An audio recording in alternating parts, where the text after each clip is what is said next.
our objective with the WUC is really to involve all the stakeholders in the development of course material and in looking at the future of education.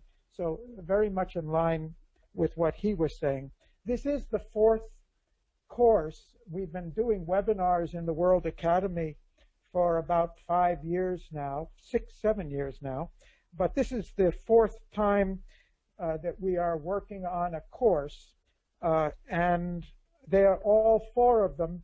The first was on the role of individuals in social development, the second on the process of change, very much what Mark was referring to, the third on leadership, and the fourth now on education.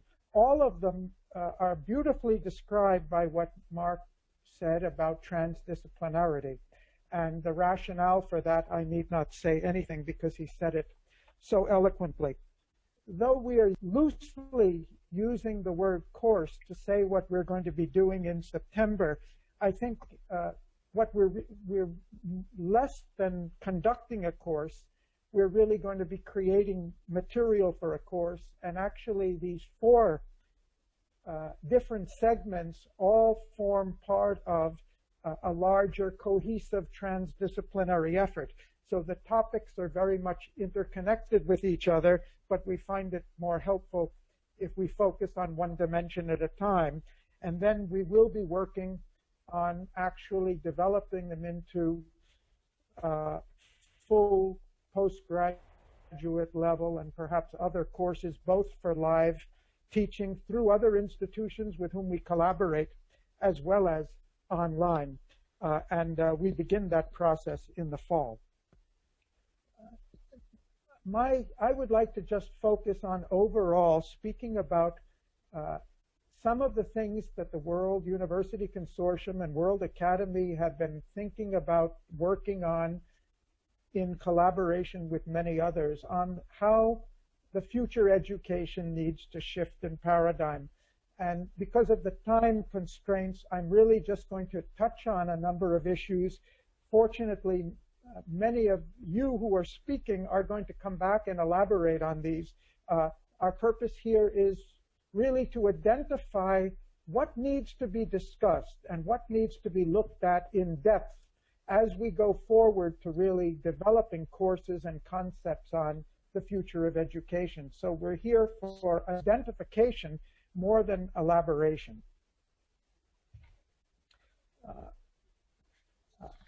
I kind of look at the situation we're in. Education is in a time warp. Education is a process of transmitting to the next generation the cumulative knowledge of past generations of society acquired over long periods of time. It usually, previously, the pace of social evolution was slow, and therefore, if we were really passing on knowledge acquired in the past, it turned out to be a great starting point for where the next generation should go in the future. But as we all know, the pace of social change has accelerated so much, not just technologically, geographically with globalization, organizationally, in terms of our links and interrelationships with each other, that the gap between what we're teaching and also how we're teaching and what we need for the future is growing wider and wider. This is particularly relevant with the field of education, which is one of the important dimensions of education, and in that the jobs we are preparing people for and the skills and knowledge and capacities that we're imparting to them are going to be less and less relevant as the pace of change and evolution of the whole employment sector changes. We also need today youth to be able to adjust, not just for employment, but to be capable of learning much more quickly, adapting to changing circumstances much more flexibly than we have in the past, and being able to do that throughout their life, because they're going to see such radical change during a lifetime, much more than we have seen. And more we need youth who are oriented not just to a nation or a discipline or an occupation, but really have a much greater understanding of what it is to be a global citizen and what it is to be living in an ecological environment, which we now know we are influencing so dramatically. So these are major considerations. In just brief summary then, we think we're going to need an education that emphasizes much more self-reliance, not just passively receiving knowledge that somebody says and an older generation says is individual initiative, collaborative work, and I'll speak to that, capacity for self-employment, entrepreneurship, leadership, lifelong learning. These are critical needs and are focusing on the future of education. I think our topics will cover ways in which we get to all of them. It raises two critical questions. How should we educate youth to prepare for the challenges, opportunities, and uncertainty of a rapidly evolving social context? That is the method, how. And second, content. What should we be educating them about? What is the substance that we should be trying to communicate or elicit through the educational process? So I'm going to talk about a paradigm shift in each of these areas in a very summary way. First, in pedagogy, a change in teaching methods. I come from Napa, California, and we have a new technology high school was set up there about 20 years ago. And in the process, the city went out to 20 companies, fast-growing companies in the region, the northern tip of Silicon Valley, and asked them what do they need that they're not getting from youth who they're hiring. What can we do to change the educational system to make it more appropriate for the capabilities they need? And number one on the list unanimously was, you're educating people to act alone, to learn alone, and compete with one another. And yet when they come into our work environment, they almost never act alone. They have to act and learn how to work together and learn together and teach each other and share. And therefore, we need a collaborative learning environment. And the high school actually changed the whole paradigm from individual students studying with a teacher to groups of students working together throughout the year on different topics, teaching each other. And of course, the teacher's still there as a facilitator. But to move from this competitive to collaborative learning environment. We need a shift from passive to active learning. And of course, when we say we have to remember that we're talking globally. And certainly the present status of education is very different in different countries and very different in different institutions. So any generalization will be appropriate to some, and others may say, well, we think we're already doing that. But more and more we need the idea to move from the idea that education is imparting, transmitting knowledge to a passive recipient, to individuals and groups learning how to learn and seeking knowledge for themselves. And of course, with the technological innovations that we have and the access to learning, this is much more possible than it was when we go back to the early development of the existing paradigm at a time when even books were not available. Knowledge was not available, and the teacher was an embodiment, a reservoir, a repository of knowledge that could be gotten perhaps from no other place. Today, that's clearly not true. We also think it's very important to remember that education is not just about a transfer of information or mental knowledge or even mental skills, that what we really need to be doing is preparing people with their whole personality, with their understanding, with their capacities for interaction, with their understanding of the society, with their attitudes and values, to be able to function successfully in rapidly changing environments. We think it's important to have a shift from information to values. This is a key word for us. I'm not going to say anything more about it because we're going to hear from Danica on this very important topic, but it keeps coming up in our discussions that values is the single most important thing that we can impart through education, not just ethical or moral values, but a wide range of qualitative values that are the essence of the capacity for human accomplishment. And values are not just utopian or idealistic goals. They are the quintessence of knowledge that society has acquired in the past about what makes for lasting, sustainable, valid, harmonious human achievement. And finally, we're going to need to move more and more from a standardized set of competencies that are delivered in standardized processes to customized processes that really promote a much wider range of choice and promote a much greater emphasis on creativity and individuality. So this is for pedagogy. In terms of content, we think there's got to be a shift or an increasing shift from abstract knowledge to contextual knowledge. I think Winston, if he's joining us, is going to talk about it, and Janani's going to talk about it, so I'm not going to say anything more. But knowledge in a context that's relevant to a context where we really understand the value of an abstract principle, not only intellectually but emotionally.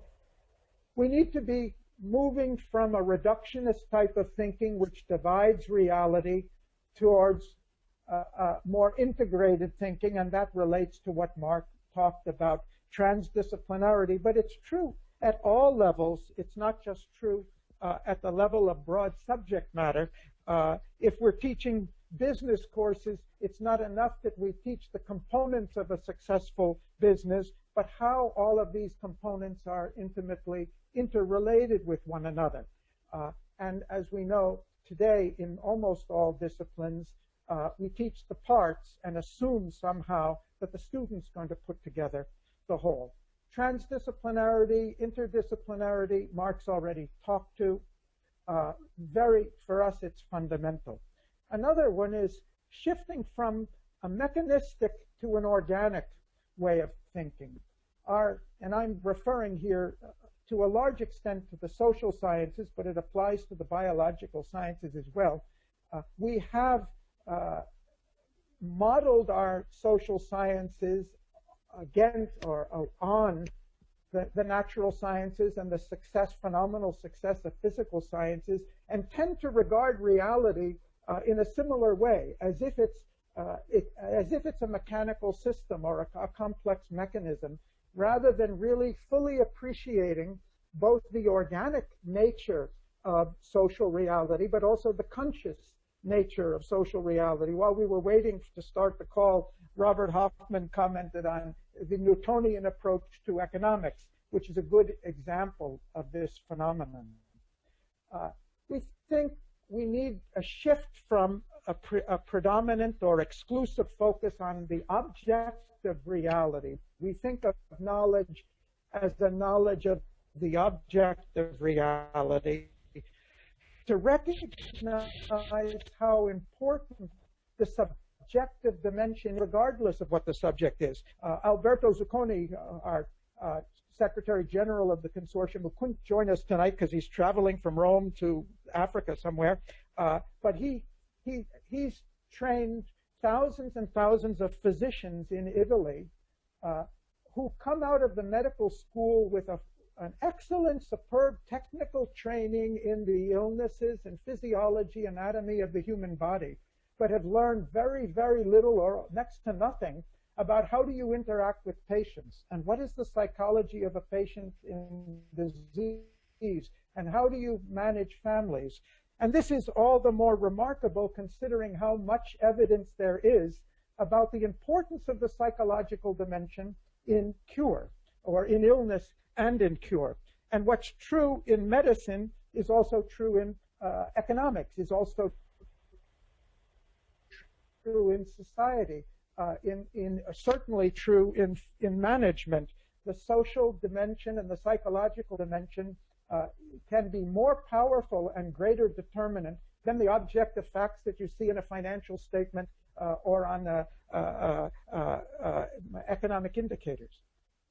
We think there needs to be a shift from this kind of dualistic thinking, which is very natural to the human mind. It's either this or that. It's neo-Keynesian or it's neoliberal. It's one or the other. To really see reality more in terms of wider truths, in which there's a truth in the freedom of initiative behind neoliberalism, and there's a truth in the need for regulation, because no market can really survive if it isn't, there won't be a competitive market if it isn't. I will finish in about 1.5 minutes, if that's okay. So we need to look at things not in terms of dualities, but complementarity of different aspects of truth. And there needs to be a shift from memorization, understanding, and critical analysis to independent thinking, creativity, and imagination. To sum up, and this goes very much back to what Mark said, so I don't have to dwell on it, we think the real subject of all education must be how human beings accomplish. And accomplishment is a transdisciplinary subject, because whether or not your subject is scientific research or philosophy or business or the arts, whatever it may be, human beings striving in a systematic way to accomplish go through a human process. And we think it's essential that students more and more become conscious of what that process is. 10 days ago, I was in Ljubljana, and I addressed a group of 15 PhD students studying nanotechnology and computer science on the subject of leadership in research. They all have a technical expertise. They're all on the verge of getting their PhDs, but they've never really studied what is the human process by which people collaborate to make new discoveries, and what is the process of leading that research process to make it effective. So I stop here. This is only trying to set forth some of the issues which I know you will be talking about later, and I look forward to hearing from you and working with you, and I hope many of you will join us in Dubrovnik later in the year. Thank you.